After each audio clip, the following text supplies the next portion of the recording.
Hello guys, तो कैसे हैं आप लोग। आज इस वीडियो में हम बात करने वाले हैं एमपी टेट वर्ग 3 में जो ओबीसी कैंडिडेट हैं उनको होल्ड कर दिया गया था। हालांकि उनकी काउंसलिंग हो चुकी थी, उन लोगों को सभी को जिला अलॉट हो चुका था। जिला अलॉट होने के बाद उन लोगों की ज्वाइनिंग लेटर रोक दिए गए थे। तो सबसे पहला सवाल ये आता है कि जो ओबीसी होल्ड में कैंडिडेट फंसे हुए हैं, क्या ये होल्ड कभी ना कभी ओपन होगा या नहीं होगा। अगर ओबीसी होल्ड खुलेगा तो कब तक खुल सकता है। तो आपको पता है कि अभी इलेक्शन चल रहा है मध्य प्रदेश में। जो लोकसभा चुनाव की वजह से 4 जून तक क्या लगी हुई है, आचार संहिता पूरे देश में लगी हुई है।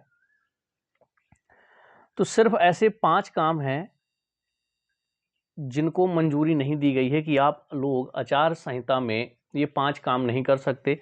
और वो 5 काम के लिए इसलिए मना किया गया है क्योंकि उससे जो वोटर होता है ना, वो सीधे सीधे प्रभावित होता है।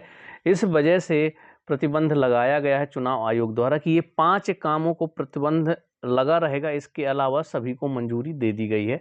तो एक बार आप लोग देख लीजिए कौन कौन से काम है। और इसी में आपका शामिल है सामान्य प्रशासन विभाग का जो 13% पदों को होल्ड किया गया है, उसको भी बरकरार रखा जाएगा। जब आपका आचार संहिता खत्म हो जाएगी उसके बाद ये सभी मुद्दों पर काम होगा। सबसे पहले देख लीजिए, पूरी जानकारी आपको लास्ट तक मिल जाएगी, समझ में आ जाएगा सारी चीज़ें कि क्या होने वाला है और क्या नहीं होने वाला। चुनाव आयोग ने मध्य प्रदेश में लोकसभा चुनाव के लिए लागू की गई आदर्श आचरण संहिता के कारण प्रतिबंधित किए गए सभी सरकारी काम फिर से शुरू कर देने की मंजूरी दे दी गई है। सिर्फ 5 काम छोड़ के बाकी जितने भी सरकारी काम हैं उनको मंजूरी दे दी गई है। चुनाव आयोग ने केवल 5 कामों पर प्रतिबंध लागू रखा है। यह प्रतिबंध चुनाव परिणाम घोषित होने के बाद अपने आप खत्म हो जाएगा। यानी कि चुनाव परिणाम 4 जून को आना है, उसके बाद से ये जो प्रतिबंध है इन 5 कामों में, ये अपने आप प्रतिबंध क्या हो जाएगा, हट जाएगा। तो चलिए आगे देखते हैं क्या दिया हुआ है यहाँ पर। मध्य प्रदेश में अब सिर्फ इन 5 कामों पर प्रतिबंध है। कौन से कामों पर प्रतिबंध है यहाँ पर देखिए। लोक स्वास्थ्य एवं चिकित्सा शिक्षा, फॉरेन मेडिकल ग्रेजुएट्स जो इंटर्नशिप करने आते हैं उन्हें स्टाइपेंड नहीं आप दे सकते अभी आचार संहिता में। एमएसएमई, जिलों के उत्पादों को टेंडर पोर्टल पर अपलोड नहीं करने दिया जाएगा अभी। अगला है आपका उद्यानिकी एवं खाद्य प्रसंस्करण, राज्य और केंद्र के हितग्राहियों के चयन करने का मामला टाला गया। जिलों के लक्ष्य जो हैं उनको रोका गया। और एक सबसे बड़ा मुद्दा जो अपने वर्ग 3 से रिलेटेड है, चौथा मुद्दा आपका आ जाता है और ये रहा वो सामान्य प्रशासन विभाग। अलग अलग विभागों में प्रोविजनल मेरिट के तहत रुके 13% पदों पर भर्ती पर रोक बरकरार रहेगी। मतलब 13% पदों पर जो भर्ती हो रही थी उस पर जो रोक लगाई गई है, उस रोक को बरकरार रखा जाएगा आचार संहिता तक। इससे क्या होता है कि अगर 13% होल्ड खोल दिया जाता है आचार संहिता में, तो इससे जो वोटर होता है वो क्या होता है, प्रभावित होता है।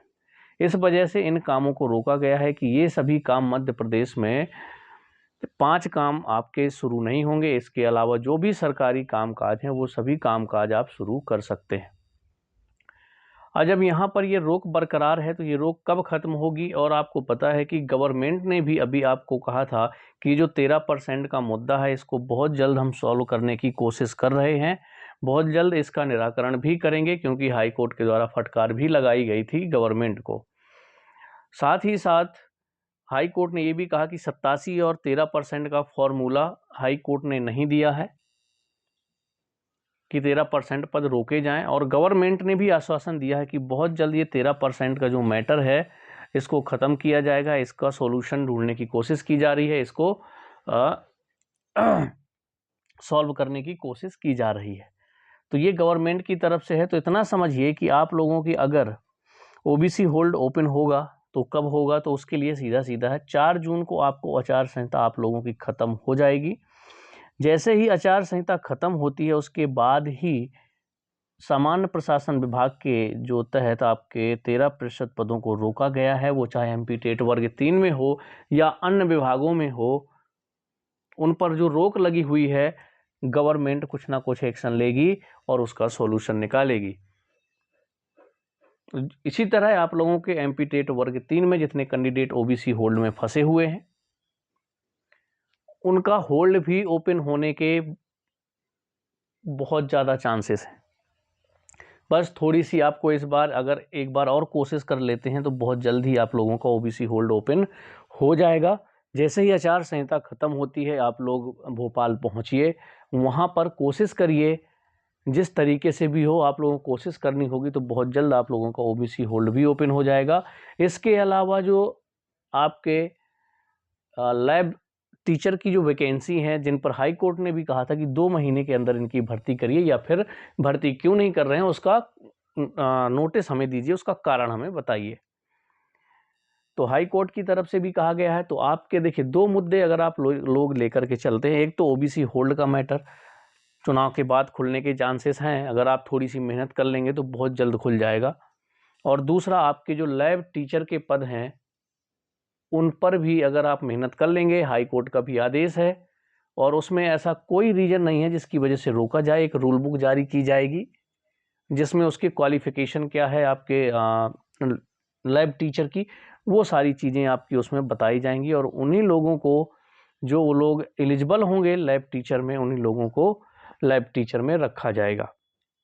अगर बात करें कि बीएड वाले कैंडिडेट का क्या होने वाला है ओबीसी होल्ड और लैब टीचर में, तो अभी कुछ कह नहीं सकते हैं कि क्या होने वाला है, वो गवर्नमेंट के ऊपर है, क्योंकि 11 अगस्त के बाद भी 284 ऐसे बीएड के कैंडिडेट हैं जो ऑलरेडी ज्वाइनिंग ले चुके हैं और उनको भी बाहर नहीं किया गया है, क्योंकि ये प्रक्रिया पुरानी है। काउंसलिंग ओबीसी होल्ड का मैटर तो ये है कि इनकी जो है काउंसलिंग कंप्लीट हो चुकी थी, सिर्फ ज्वाइनिंग लेटर रोके गए थे, तो वो कुछ भी हो सकता है, वो आगे की कहानी है, जो भी पता चलेगा। पर जितने लोग हैं सब लोग साथ में आइए, ओबीसी होल्ड को और जो आपके लैब टीचर हैं उन पर कोशिश करिए, तो आप लोगों को इसका ज़रूर फ़ायदा मिलेगा, क्योंकि सबसे ज़्यादा चांसेस है आपके चुनाव के बाद ओबीसी होल्ड आपका खुल सकता है। उसके लिए थोड़ा सा बस कोशिश कर लोगे तो ज़रूर खुल जाएगा।